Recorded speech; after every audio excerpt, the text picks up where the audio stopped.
Eu quero que você abra a sua Bíblia, por favor, no Salmo 16 e no verso 11. Essa talvez tenha sido uma das palavras que eu mais repeti ao longo do ano. Deus me dirigiu a começar a falar a respeito disso em janeiro desse ano. E, honestamente falando, eu não me canso de falar. Eu não me importo quando alguém diz, pastor, já tinha ouvido essa mensagem. Eu falei, imagina eu, que estou falando dela em todo lugar. E cada vez que eu mexo nesse assunto, eu sinto, a gente precisa ir mais fundo. A gente precisa compreender melhor. A gente precisa mais do que um assentimento mental. A gente precisa de despertamento. A gente precisa de revelação. E eu sinto de Deus de trabalhar o assunto com vocês hoje. Então vamos lá. Salmo 16, verso 11. Tu me farás ver os caminhos da vida. Na tua presença, a plenitude de alegria. À tua direita, há delícias perpetuamente. Eu estou lendo na Nova Almeida Atualizada, e esse texto vai ser tanto o nosso ponto de partida, como uma espécie de trilho para a nossa reflexão hoje. E se não for pedir muito, eu gostaria que você pudesse repetir o texto comigo. Você pode fazer isso? Diga comigo. Tu me farás ver os caminhos da vida. Na tua presença, a plenitude de alegria. À tua direita, há delícias perpetuamente. Então vamos lá. Quando o salmista diz, tu me farás ver os caminhos da vida, significa que o Criador, o doador da vida, aquele que nos colocou nesse mundo, ele tem um propósito. A ideia de caminhos fala isso. Caminho é aquilo que nos conduz a um destino. E, obviamente, se o Criador da vida tem caminhos, ele tem um lugar aonde ele quer nos levar. Isso reflete o quê? Que por trás da criação há planejamento. Em Atos, no capítulo 17, pregando em Atenas, o maior palco da filosofia do mundo dos seus dias, da época, o apóstolo Paulo diz que Deus, de um só homem, Atos 17, versos 26 e 27, de um só homem, Deus criou todas as raças e tribos dos homens para que o buscassem. Quando você entra no verso 26, você tem um indicativo de propósito. Para que o buscassem. Né? E eu e você existimos para buscar a Deus. Obviamente, se há um trilho, se há algo que a gente pode dizer, olha, Deus de fato planejou isso, é que o homem siga numa direção em que ele possa não apenas encontrar, mas desfrutar Deus. É evidente o anseio de Deus por um relacionamento. Quando você olha para o primeiro casal, e eu brinco que quando Deus estabeleceu o primeiro casal lá no Éden, ele não respeitou nem a lua de mel dos dois. Todo santo dia, ele ia visitar Adão e Eva. E com isso Deus estava dizendo, eu quero estar próximo, eu quero não apenas contato, eu quero relacionamento, eu quero intimidade com vocês. Agora, quando o salmista, pelo Espírito, Davi escrevendo pelo Espírito, né, ele é chamado no Novo Testamento de profeta. Quando ele diz, tu me farás ver os caminhos da vida, isso me faz entender e compreender que se fosse algo que a gente percebe naturalmente, espontaneamente, né, não haveria necessidade de Deus nos fazer ver. Se precisamos de Deus para ver, é porque normalmente não enxergamos com clareza. Isso é um assunto que eu vou tratar melhor depois. Mas a pergunta a ser feita é, quais são os caminhos da vida? Eu acredito que quando ele emenda, depois da declaração, tu me farás ver os caminhos da vida, na tua presença a plenitude de alegria, e a tua destra, algumas versões dizem destra, outras, a tua direita, há delícias perpetuamente. O salmista está dizendo que os caminhos da vida conduzem em um lugar, a razão pela qual eu e você existimos e fomos criados, que é buscar a Deus, é encontrá-lo, né? Por meio do profeta Jeremias, o Senhor diz, buscar-me-eis e me achareis. No verso seguinte ele diz, eu serei achado de vós. É o que de fato é o propósito da busca, é encontrá-lo. E quando nós o encontramos, a Bíblia diz, na presença dele, não apenas a alegria. A Bíblia diz a plenitude de alegria. A expressão plenitude significa medida cheia, completa. A Escritura diz que diante do Senhor a tristeza salta de alegria. Agora, não é apenas o fato de a gente olhar e reconhecer, bom, na presença de Deus tem alegria, não. A Bíblia está dizendo, a mais cheia e completa medida de alegria, de realização, que alguém pode experimentar. Tem um lugar, tem um único lugar, e é o lugar da presença de Deus. Agora, quando a gente fala dessa alegria, não é um sentimento vago, subjetivo, etéreo, espiritualizado. A Bíblia traduz isso numa linguagem específica. À tua direita, há delícias perpetuamente. Essa expressão pode ser traduzida como deleites, como prazeres. E o curioso é pensar que o Deus que criou o homem, para que encontrasse nele, na sua pessoa, na sua presença, o mais profundo nível de alegria, de deleite. Ele nunca se opôs desde o início que o homem tivesse acesso a outras fontes de deleite, de prazer ou de alegria. Isso para mim é evidente quando Deus nem demora para colocar em execução o seu projeto eterno do casamento, do matrimônio e da família, e decide presentear o homem com uma esposa. A Bíblia diz, Deus olha para Adão e diz, não é bom que o homem esteja só. Curioso é que antes do pecado, antes da queda, Adão está em plena comunhão com Deus. Ele tem um relacionamento irrestrito com Deus. Mas Deus diz, eu quero que você se relacione também com semelhantes. Que você seja preenchido num nível emocional e não só espiritual. E Deus estava sinalizando, eu quero te dar outras formas de alegria. Mas Deus não fala só do relacionamento. Deus fala para o homem, eu permito que vocês comam de toda a árvore no jardim. E eu não sei na sua Bíblia, mas na minha toda, quando eu leio, eu já imagino toda assim, tudo letra maiúscula, caixa alta, negrito, né? Porque a ênfase para mim está na diversidade. Deus podia ter feito um único fruto, com uma única cor, um único cheiro, um único sabor, uma única textura, um único tamanho e formato, e que tivesse dentro dele todos os nutrientes que nosso corpo precisa. Eu acho que ia ser um tédio comer a mesma coisa o resto da vida, mas a sobrevivência estaria garantida. Mas em vez de apenas garantir a sobrevivência dessa maneira, Deus escolheu a diversidade. Ele fez fruto de todas as cores, de todos os tipos, tamanhos, texturas, sabores. Ainda fez as frutas sazonais. Você tem que esperar que aquela estação volte para comer aquele tipo de fruto específico. E quando Deus caprichou e diz, pode comer de tudo, Ele está dizendo, eu quero que vocês aproveitem.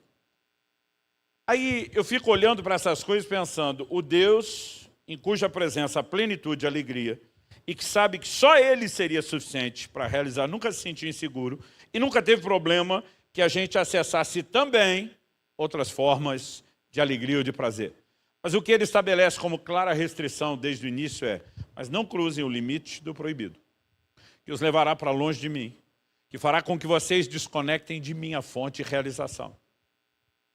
E o triste é saber, quando olhamos para a história bíblica, que em algum momento, aquele primeiro casal, eles decidiram, apesar de toda a diversidade do que Deus lhes ofereceu, de tudo que tinham, plena comunhão, perfeita, né, alegria, medida cheia de realização em Deus, outros deleites preciosos. Em algum momento, eles se sentem atraídos justamente por aquilo.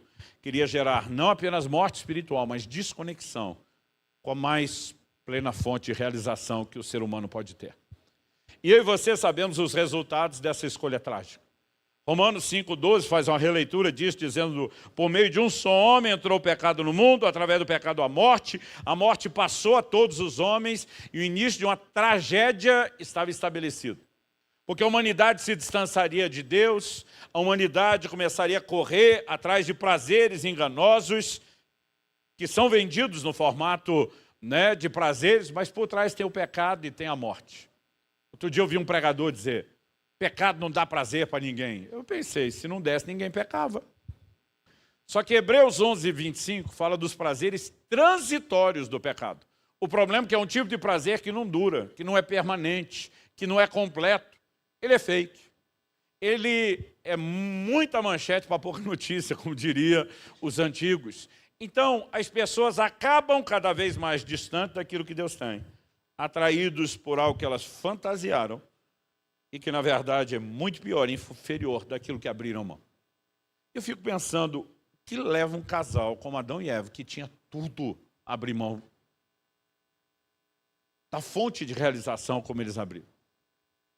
Mas ao longo da história da humanidade, depois da queda, Deus começa a desenvolver com clareza a revelação progressiva do seu plano de redenção. E no meio desse desenvolvimento do plano, Surge um camarada que foi diferente não só dos demais da sua geração, mas praticamente em toda a antiga aliança, o Antigo Testamento, Davi. É quem escreveu o Salmo 16. Alguém a quem não os homens, mas o próprio Deus chamou de um homem segundo o meu coração. Davi não foi chamado dessa forma porque era perfeito, longe disso. A Bíblia registra falhas e pecados e deixa claro que ele não era perfeito. Mas ele era alguém que tinha um coração voltado para Deus e para buscar Deus. No Salmo 27:4 ele diz, uma coisa eu pedi ao Senhor e eu vou buscá-la, que eu possa habitar no seu santuário todos os dias da minha vida. Por que é que ele queria estar lá? Ele não faz uma declaração dessa porque diz que eu estou precisando da bênção. Ele diz, porque eu quero contemplar a sua formosura, a sua beleza. Eu quero inquirir, meditar no seu santo templo. Essa palavra traduzida em inquirir ou meditar é estudar. Ele está dizendo, eu quero admirar e estudar Deus cada vez mais.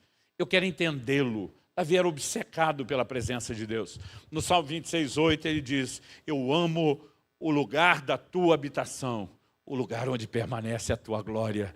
Ele diz, eu sou atraído por isso, eu sou fascinado. E esse camarada agora pelo Espírito, a quem Jesus chamaria de profeta, a quem os apóstolos citariam como alguém que falou pelo Espírito de Deus, ele começa a ter vislumbres da redenção, do que Deus fará em Cristo, daquilo que Ele vai nos restituir. E ele começa a dizer, na tua presença, a plenitude de alegria, a sua destra delícias perpétuas.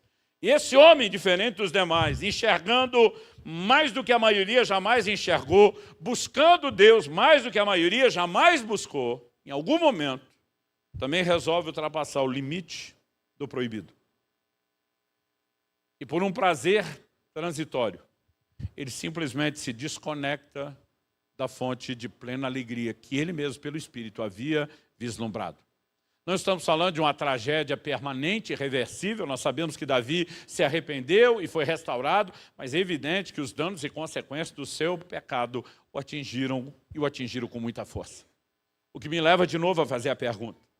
O que faz gente não apenas como Adão e Eva, antes da queda, mas gente como Davi, depois da queda, com todos os vislumbres e percepções do que há nos aguardando na presença de Deus, trocar isso por prazeres transitórios. Mais do que essa pergunta, a pergunta a ser feita é, isso era exclusividade deles? Ou será que pode acontecer comigo, com você? Porque Hebreus capítulo 3, dos versos 12 a 14, nos apresenta uma de várias, de recorrentes exortações, que dizem, tenham cuidado, irmãos, para que nenhum de vocês tenha um coração mau e descrente, que o leve a se afastar do Deus vivo. Quem que pode se afastar do Deus vivo? Tecnicamente, só quem já se aproximou. Então a pergunta é, depois de sairmos da inimizade, de quando eram ímpios no pecado, de termos sido reconciliados pelo sangue de Jesus, pela obra da cruz, de termos nos aproximado de Deus, é possível que a gente simplesmente se afaste? Porque nos faltou o devido cuidado, de acordo com a Escritura? Sim. E quando eu faço esse tipo de questionamento que leva alguém a se afastar, não é porque eu queira me afastar.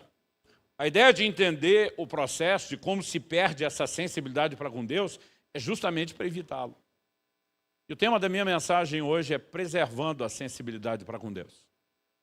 E quando eu comecei a questionar essas coisas, me chamou muita atenção uma conversa que eu tive com um homem de Deus, um gigante espiritual da nossa nação. Há um ano e pouquinho atrás, eu fui ministrar num evento dele e, como a gente ficaria alguns dias juntos, eu não consegui esconder dele que eu estava jejuando. Logo no primeiro dia que eu cheguei, ele me deu um alô e falou, olha, alguém vai lhe buscar no aeroporto e vai levá-lo para o restaurante, encontrar comigo, com os outros preletores, nós vamos almoçar juntos. Falei, pastor, eu vou ficar muito feliz de estar com você, com os outros preletores, eu quero tempo de comunhão, mas deixa eu só adiantar antes. Não se ofendam, porque eu não estou comendo hoje. Quando falei assim, ele falou, não, então vá para o hotel. À noite a gente janta. Falei, então, à noite eu também não vou jantar. Não tem problema, subirá amanhã, nós tomamos café da manhã junto. Falei, pastorzão, na verdade não vou comer esses dias. Aí ele parou e falou, quantos dias você já está sem comer? Eu falei, alguns. Ele falou, quantos dias mais vai? Eu falei, alguns. Ele falou, você se incomodaria se eu fizesse algumas perguntas para você sobre jejum. Ele falou, Subirá, de todos os homens de Deus que eu conheço, você sem, assim, pestanejar, está nos que eu coloco, pelo menos dos que eu conheço, dos que mais jejuam. Ele falou, eu não tenho uma prática de jejuns prolongados, eu faço jejuns menores por causa de uma gastrite que me impede jejuns prolongados. Então, assim, eu tenho muita curiosidade. Ele já tinha lido meu livro sobre o jejum, e ele falou, posso fazer perguntas? Eu falei, pode. E a primeira pergunta que ele me fez foi, o que tem te levado, com tanta frequência, insistência, recorrência, intensidade, à prática do jejum como você tem feito? Eu falei, pastorzão, se o senhor me perguntasse isso aos 18 anos de idade, quando eu já jejuava todo mês de 3 a 7 dias na água, eu teria te respondido que era fome pelo sobrenatural. Eu queria um ministério cujos resultados não fossem baseados na força do braço. Eu queria ver o mover de Deus. E alguém me disse, tem que jejuar e orar, tem que buscar Deus, senão você não chega lá. E mesmo na época, sem entender muito a teologia do assunto, porque eu queria, e quem vivia isso dizia que a gente precisava, eu comecei a correr atrás. E eu posso te dizer que o jejum tem sido uma chave de acesso às manifestações do sobrenatural. Mas eu falei, já faz pelo menos uma década e meia, desse tempo todo, em que minha resposta mudou. Hoje, quando as pessoas me perguntam, eu ainda acredito que as experiências com o sobrenatural são um efeito colateral fantástico, mas eu trato mais como consequência, não é o propósito da minha busca. Ele falou, hoje o que é o propósito? Falei, o propósito principal dos meus jejuns tem a ver com a capacidade que ele tem me dado de perceber os deleites espirituais. Quando eu falei isso, ele fez uma cara de interessante. Ele falou, me fale mais sobre isso. Falei, pastorzão, para te explicar algo que é espiritual, eu vou começar por algo físico. Num jejum prolongado, seu corpo passa por uma limpeza, por uma desintoxicação. Aliás, é por isso que todo mundo reclama tanto dos primeiros 3 dias. Né? Com o tempo a gente aprende a desintoxicar antes de fazer, para não ser tão sofrido. Mas eu falei, além dessa limpeza, eu passei a viver uma outra reprogramação alimentar, né? E uma série de coisas. E hoje eu sou o tipo de gente que praticamente não consome açúcar. Antigamente, se eu tomava um copo de café sem açúcar, eu cuspia ele na hora. Hoje, se alguém me der o doce, eu cuspo ele na hora, não consigo beber. Então, algo mudou no paladar, algo muda com a limpeza. E durante o jejum, o paladar fica ainda mais sensível do que já está. Eu falei, então, por exemplo, as pessoas dizem que a água não tem gosto. Eu falei, quem jejua, pelo menos jejum prolongado, discorda. Tem hora que eu dou um gole numa água e eu já sinto ela mais salobra, eu sei que o pH é alto. Às vezes eu bebo outra água e com as viagens eu tenho acesso a uma diversidade de fontes enorme e eu já sinto um gosto metálico, eu vou olhar a composição e a carga de minerais dela é bem maior. E eu digo, a maioria nem percebe isso. Eu falei, mas tem lugares que a gente não consegue beber água, porque ela é tão diferente o sabor e vai ficando difícil. Então, algo que os jejuadores fazem, falei, meu médico que me acompanha em todo o jejum, ele fica no meu pé para que a gente se hidrate muito, é que a sugestão é que você, de vez em quando, faça uso de colocar um pouco de limão na água. Você vai estabilizar o pH não só da água, do corpo, tem um monte de detalhe técnico, falei para ele, vou dizer para vocês, não vou encher vocês com essas informações, mas falei, isso também ajuda na questão do paladar. Eu falei aí, eu estava numa outra conferência de pastores antes de vir para a sua, e teve um dia que a turma ia para o almoço, todo mundo junto depois do evento pela manhã, eu falei, eu vou com vocês. Você está maluco, Subirá? Eu falei, eu vou com vocês. Não, nós estamos de comer, você está jejuando. Eu falei, e daí? Eu não vou comer, mas não sou proibido de sentar junto. Vocês vão continuar falando de Bíblia, vão dar testemunho, vão contar as experiências. Eu quero tempo de comunhão à mesa. Ah, você não vai ser tentado? Eu falei, fica tranquilo, depois de uns dias você não tem mais fome. Aí fui lá com eles. Eu falei, hoje vai ser um banquete. Os caras ficaram me olhando, eu falei, é sério. Hoje vai ser água com gás, com limão espremido. Eu falei, isso é banquete. Aí quando cheguei lá, pedi para o garçom, você me vê um pouco de limão espremido? Ele, claro, daqui a pouco ele voltou, mas ele trouxe um copo maior. Hoje mesmo, por exemplo, no almoço eu estava num restaurante, a gente pediu limão espremido, vem aquele copinho pequenininho com aquele pouquinho de limão, que normalmente é o resultado do sumo de um limão apenas espremido. Mas ele veio com um copo quase desse tamanho, que estava cheio quase até a boca. Quando eu olhei aquele tanto, eu pensei, falei, ele se confundiu. Ele deve ter achado que eu pedi limonada, porque ninguém traz tanto limão. Então, antes de reclamar, primeiro eu falei, vou provar. Dei um golinho, molhei só a ponta da língua, senti, tá doce. Chamei ele e falei, amigo, eu acho que você não me entendeu. Eu não queria uma limonada, só queria o limão espremido. Ele falou, mas isso é limão espremido? Eu falei, impossível, isso aqui tá doce. Ele falou, impossível, digo eu. Ele falou, eu vi o cara da cozinha espremer um monte de limão aí, só tem limão aí, não tem como tá doce. Eu pensei, eu tô doido. Peguei aquilo, dei mais uma bicadinha, falei, tá doce. Aí ele me olha, não pode, o pastor que está do outro lado da mesa, passa e diz, deixa eu provar esse negócio. Aí quando ele prova, ele faz uma cara de azedo, de subirá, pelo amor de Deus. Onde é que você sentiu algo doce aqui? Eu pensei, eu tô doido. Provei a terceira vez. Falei, tá doce. Aí ele provou de novo e fez a careta de novo, falou, tá azedo.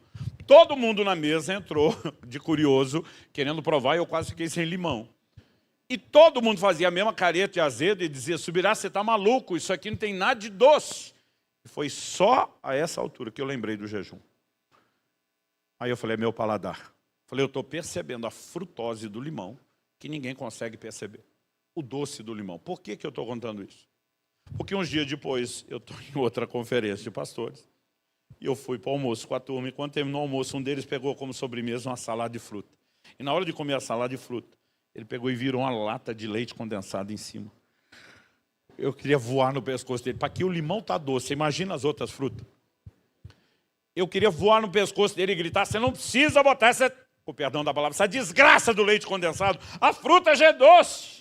Mas eu mesmo lembrei quantas vezes, quando eu ainda estava intoxicado de açúcar, já não sentia mais o doce da fruta, eu fazia a mesma coisa que ele.